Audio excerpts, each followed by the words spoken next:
Hello, all subscribers and teams of Hashtag Life 101 Fellows blog. Welcome to Caron Beach, which is few kilometers away from Melbourne CBD, or where our Grand Prix was held this year. Today's segment is a quick dash of the pit line in regards to the last lap of the Grand Prix today. Now, we are going to quickly give you some idea on what is the Formula One. Formula One automobile racing has its roots in the European Grand Prix championships of the 1920s and 1930s, though the foundation of the modern Formula One began in 1946 with the Fédération Internationale des Automobiles, FIA standardization of rules, which was followed by the World Championship of Drivers in 1950. So it's an exercise where they need to get the cars in the order that they need to restart in on the timing screen and get them in the order on track to follow the safety car round. But they will effectively be on the final lap of the race. The safety car will peel in and they'll go back to full speed for turn 14, and then you obviously cannot overtake until you get to the control line where the flag will then be waved. I can feel some ghosts of Abu Dhabi arising from the ashes because many people will say this is exactly what should have happened in Abu Dhabi as well. So the rules of Formula One, though, are they clear? Sometimes they are adapted according to circumstance, and currently the race stewards have concluded this is the right way to end this Grand Prix or bring it to a conclusion as they now go out onto the circuit behind the safety car, and it's a chance for the drivers to wave goodbye to the fans at Melbourne. An extraordinary day, Damon. It has been phenomenal. A storyline that few of us could have scripted. The winner probably, but behind that, the way this race has unfolded, it's so very Formula One. Here's Verstappen. So, plan is safety car will enter the pit lane at the end of this lap. He will then take the checkered flag. Just a rolling start, i.e. just take the checkered flag. There is no overtaking until the line.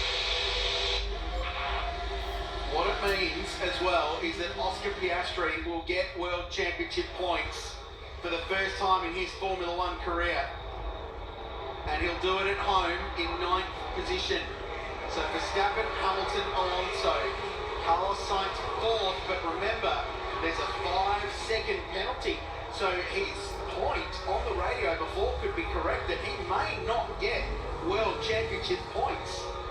Well, it all depends on how they spread themselves out. Yeah. The speed they're going. At the moment, Piastri will be going, have everyone hurry up and stick to the back of Carlos Sainz's car as much as you can, because I could move up the place. Everyone will know that. The teams will be saying, listen, stay really close to Carlos Sainz. In fact, you could get right on his gearbox because at this speed, 5 seconds is going to be a lot of cars. And they do tend to spread out, and the safety car will accelerate away from the field after turn 11. The slow right-hander around the back of Albert Park, they're approaching soon. And then it's up to Max Verstappen to pick the point where he goes. The track invasion is going to be something to behold here this afternoon to celebrate a record-breaking Australian Grand Prix full of the drama that we've come to expect from modern-day Formula One. And finally for Max Verstappen, it will be an Australian Grand Prix win. World Championship leader coming in. And for Red Bull Racing, it's a big moment because they have not had success at this venue since 2011 when Sebastian Vettel won this race. It's the only time Red Bull have won in Melbourne. It's been a long, long time between drinks. But for Max Verstappen, this is the one he wanted. The two-time world champion will add the Australian Grand Prix to his ever-growing list of Formula One triumphs. A wild day in Melbourne goes to Max. Lewis Hamilton second, Fernando Alonso on the podium for the third straight round. And ladies and gentlemen, Oscar Piastri scores World Championship points for the first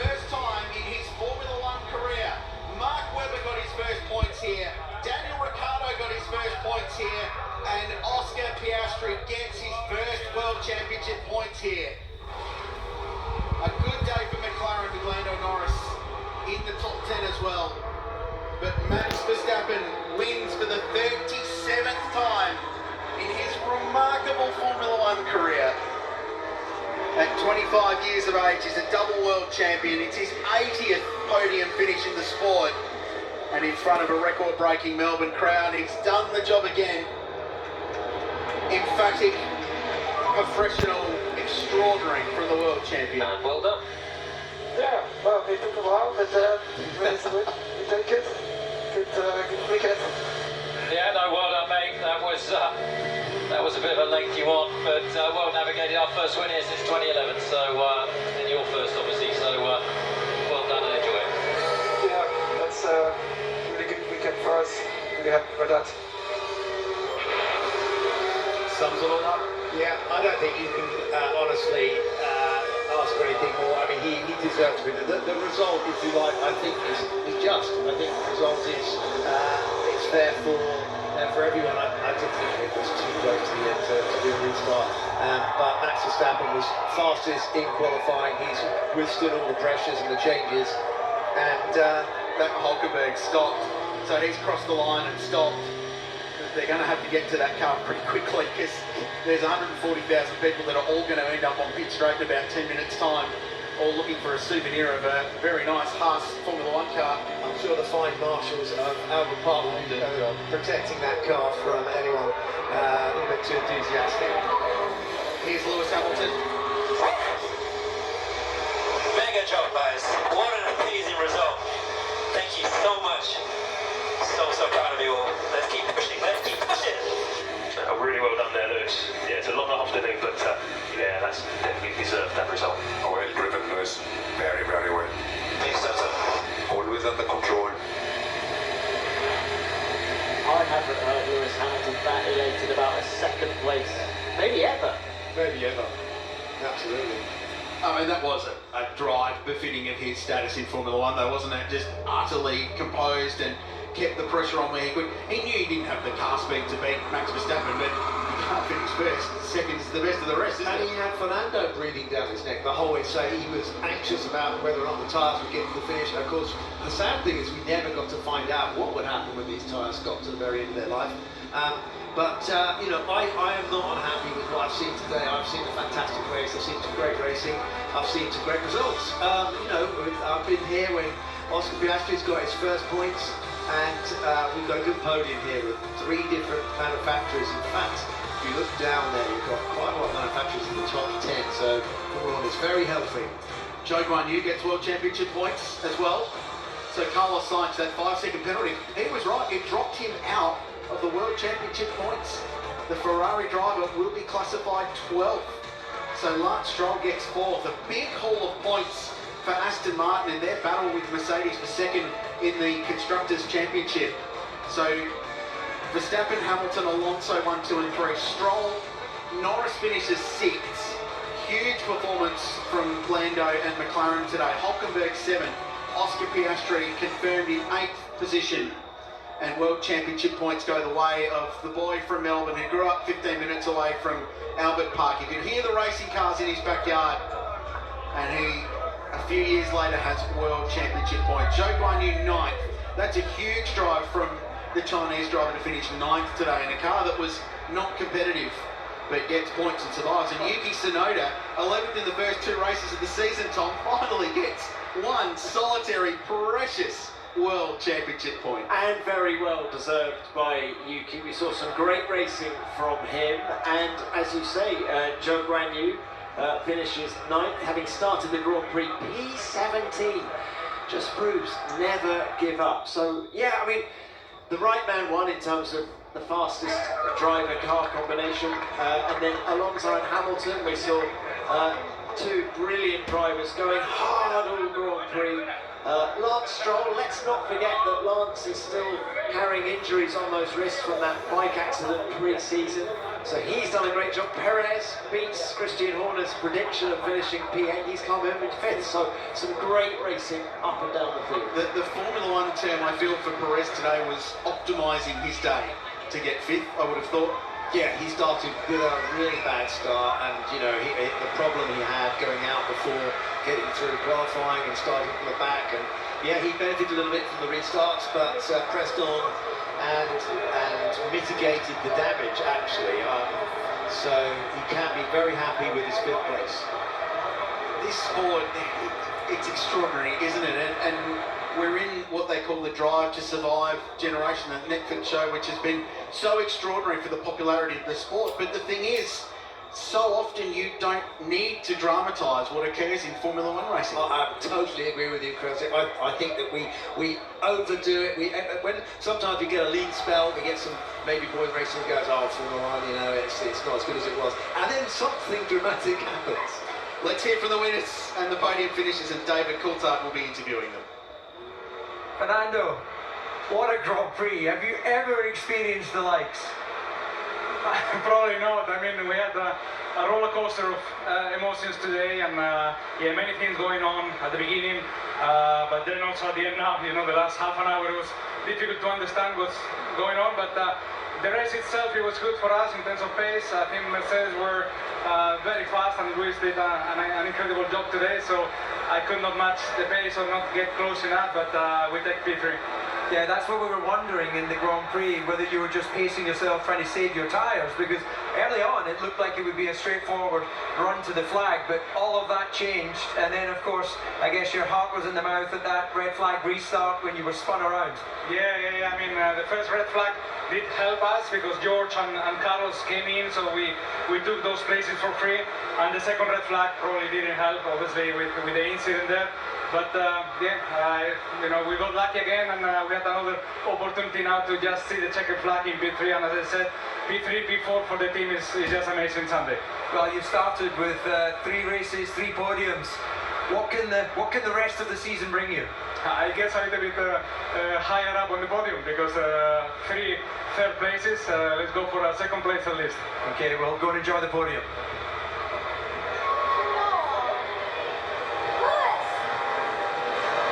Lewis, welcome back to the podium. That was a crazy race. It was. I've got to say a huge thank you to everyone here in Australia and in Melbourne for having. I've had the best week here this week, and the weather's been amazing today, and with this track just continues to put on or this town continues to put on a great show. So yeah, I mean, I'm really unlucky for George today. On our side, we've got to look into. Our reliability has generally been really good, so that's really unfortunate. But otherwise, to get those points is really amazing today. I definitely didn't expect to be on the second, so I'm super grateful for it. There's so many questions because you've been saying you feel a bit disconnected from the car, but yet come race day, that pace was good. Maybe not enough for Red Bull, but you looked fighty. You know, you really pushed the Max into turn 3 on that opening start, and you looked up for it.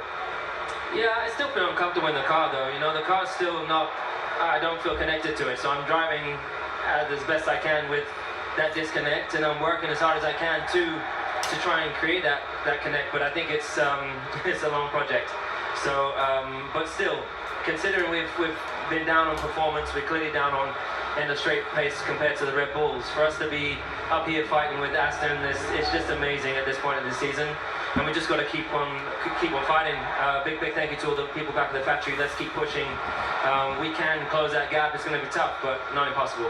Just want to pick up on a moment when you were on the radio quite early on the Grand Prix saying that I don't think the tyres will make it. I wasn't sure if that was you kind of bluffing to put the opposition off. I definitely wasn't bluffing.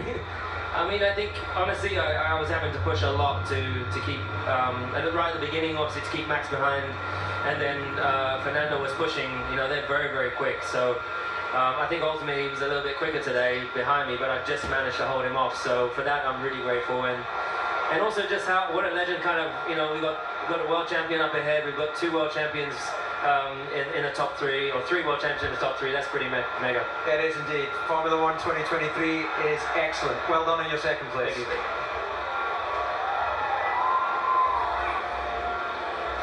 And finally, our race winner. Well, not really straightforward to get that victory, was it? No, we had a very poor start, and then yeah, lap 1, I was careful because I had a lot to lose, they had a lot to win, you know, so yeah, after that, I mean, I think the pace of the car was quick, you could see that straight away. We were always there waiting for the DRS to open up to have a chance to pass, but yeah, with these red flags, yeah, I don't know, the first one maybe you can he could do it, but I think that second one I don't really understand. So it was a bit of a mess, but yeah, we survived everything. We had good pace on the car today again, and we won, which of course is the most important. The battle with Lewis on that first start down at turn 3, there was maybe a little bit of contact there. It was hard but fair. From my side, I just try to avoid the contact. It's quite clear in the rules what is allowed to do, what you're allowed to do now in the outside, but clearly it's not followed. But that's okay. We had good pace. We passed them anyway. But it's something for the next races to take into account. Okay, well, let's take it a little bit further in the race, and then coming into the second last corner, you decided to go for a little trip to the grass. Yeah, I think I did the city a favor. I just cut the grass a bit more. They don't need to do that anymore in that area. So yeah, I don't know, I looked up a bit and didn't want to flat spot the tire completely, so it ran a bit wide. But we had a good margin.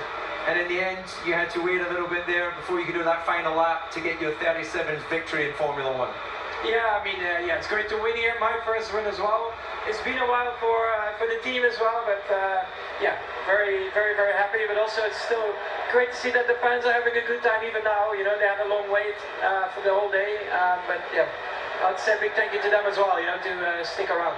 Excellent, Max. Go and enjoy the podium. Thank you. There's David Coulthard, who raced for Williams, who raced for Mercedes and for Red Bull at this venue, and had some success in his Formula 1 career. He has done a nice job with the interviews there, and a really cool point by Lewis Hamilton noting that 3 world champions on the Australian Grand Prix podium, a double world champion in the form of Max Verstappen, a 7-time champion in the form of Lewis Hamilton, and a 2-time champion in the form of Fernando Alonso. For the World Championship, 3 races in, out of a 22-race Formula 1 season, the longest in Formula 1 history. Verstappen now moves 15 points clear of Sergio Perez, who jumps to second with Alonso third. Let's see what the drivers say in the debrief room. It's going to be repetitive. It's a good thing, though. It's a good thing, yeah. That'll be the start. Yeah.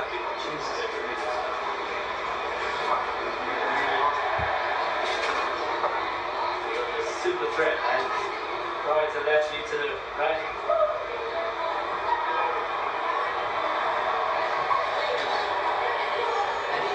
That was right.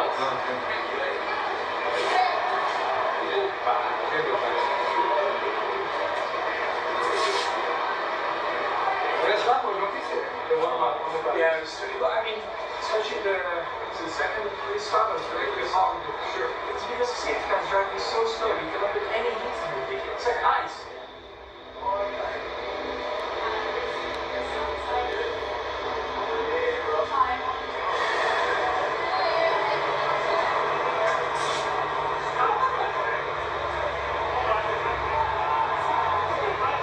So the world champions just debriefing a race. There'll be so many moments that not 3 of them know what occurred there as Kylie Minogue watches as we get ready for the podium. There'll be a lot of happy Fernando Alonso fans. 3 third places to commence his season with Aston Martin. What a performance that's been. An incredible drive for Fernando. As we wait now for the podium, the celebrations will be long and large into the evening here at Albert Park, as the traditional track invasion takes place. 140,000 here today. And there is Fernando. And gets a handshake from Jackie Stewart. Wonderful to see Jackie here, still travelling to the races. That iconic voice was a long-time part of the coverage of the Australian Grand Prix back in the Adelaide days.